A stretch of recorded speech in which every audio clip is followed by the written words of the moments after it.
Hola clase, hoy vamos a discutir la fiesta de San Fermín. Today we're going to talk about the running of the bulls. One of the first things we're going to do is watch a video of an actual running so that you can have a good idea of what an actual bull run looks like.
This is called Suicide Corner, where you just saw those bulls fall because it's such a tight turn. A lot of times that's where bulls get separated.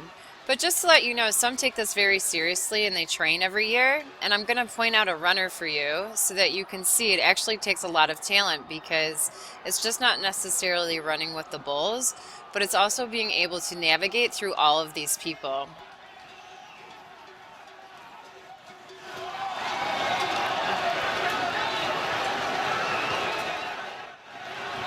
So if you can see here, I'll put my mouse on him.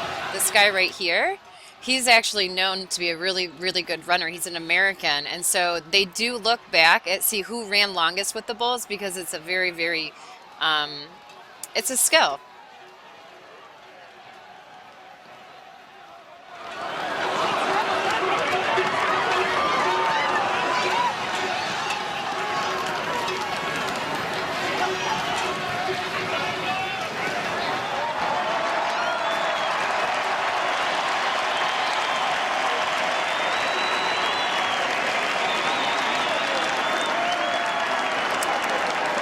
Okay, so now that you know what we're getting into today, you'll have a little bit better idea of what we're talking about. So, la fiesta es de un carácter español.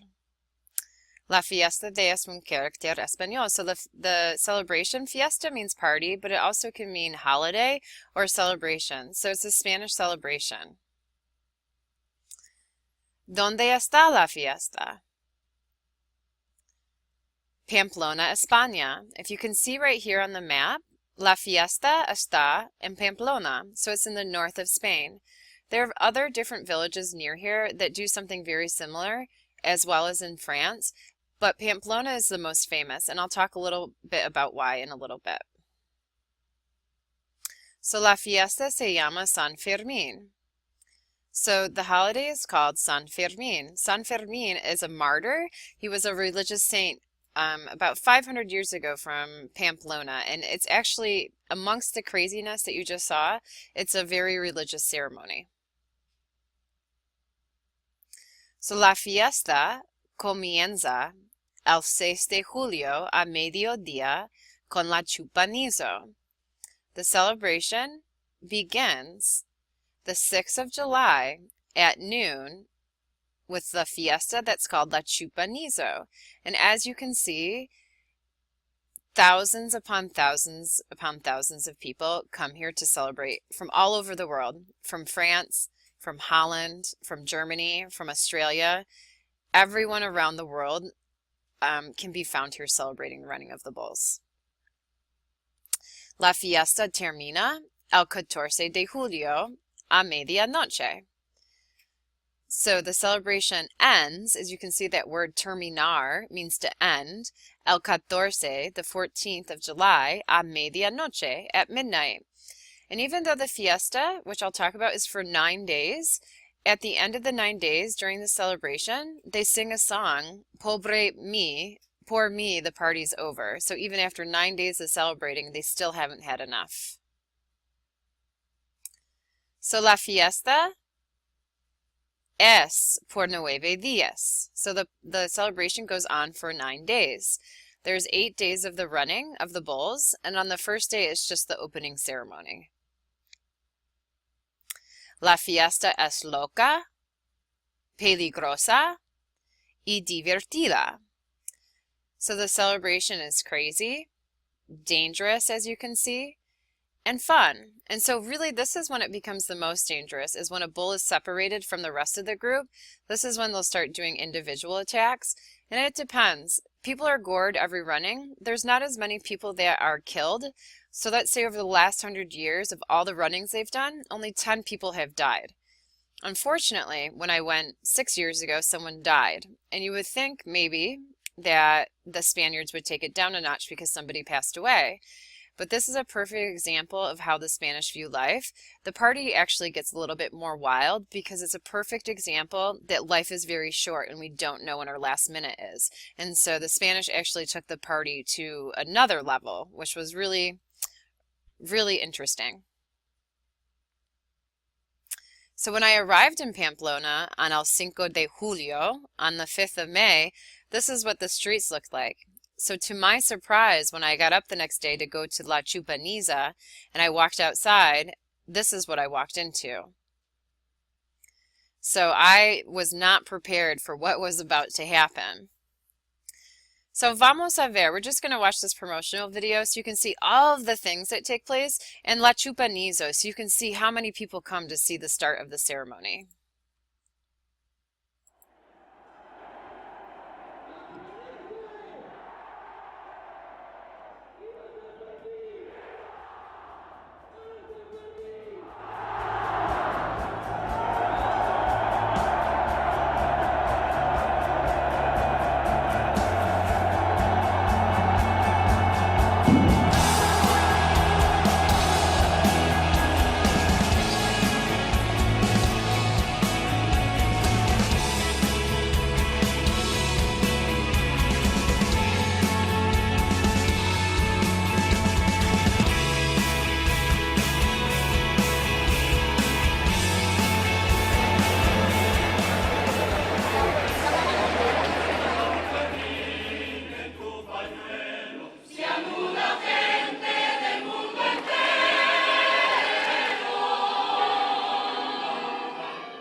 You give of yourself when you run the bulls. You let it all go, your time, your money, your belief, your life, yourself, into the wild forms of joy and fiesta.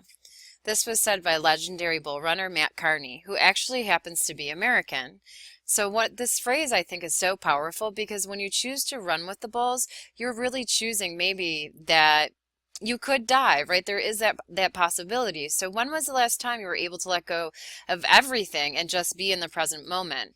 And when you are running from a 1,000-pound bull, you better believe that you're probably staying in the present moment.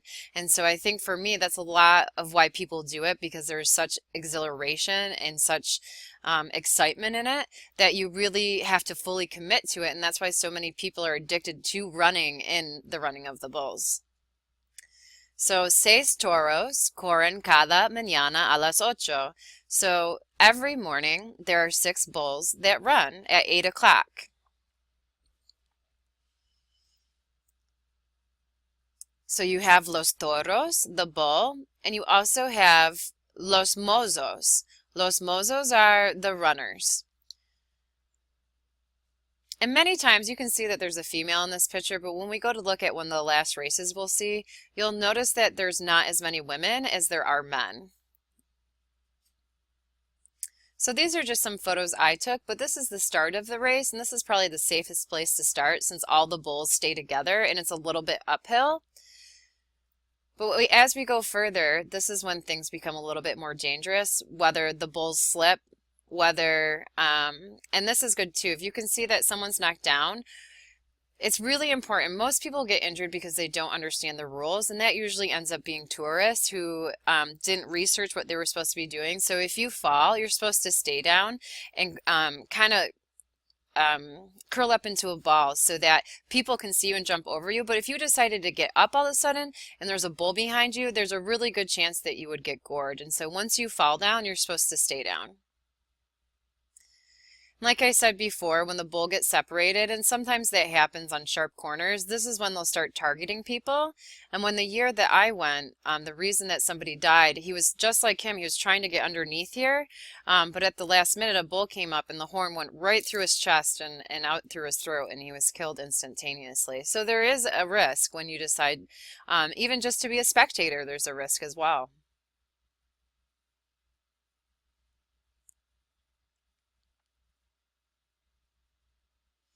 At the end of the race, and the race can take 2 minutes, it could take 2 minutes and 30 seconds. It depends on how quick the bulls are, and it also depends on if they get separated and, you know, they don't make it into the stadium. But at the end, they all run to the stadium, and sometimes what they do, they'll form this pig pile, which I don't understand why, because it's already dangerous as enough, so that the bulls have to jump over them. I like this guy with his cell phone.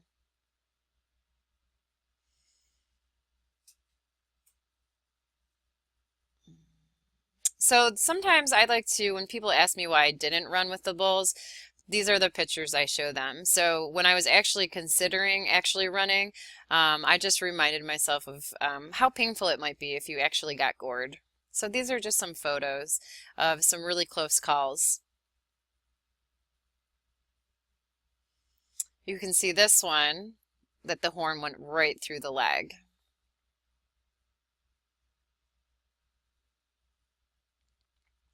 This person, I just think, got really lucky, because if this would have been any lower, and you can see it already ripped through his shirt, what the damage of that would have been. Oh my goodness. So the reason that this celebration is so popular is because of a famous American author wrote a book about this fiesta, and he ended up going to the fiesta year after year because he became so obsessed with it. And so Ernest Hemingway made the running of the bulls popular around the world. Before that, in Pamplona, it was a fairly obscure holiday, but because Hemingway wrote about it, that's the reason why tons of people flock there after that, and has become so popular since. And Ernest Hemingway is so popular in Pamplona that they actually have a statue for him that they put his little red scarf on. They have a whole Ernest Hemingway day. So durante los 9 días, during these 9 days of fiesta, you're going to see a little bit of everything.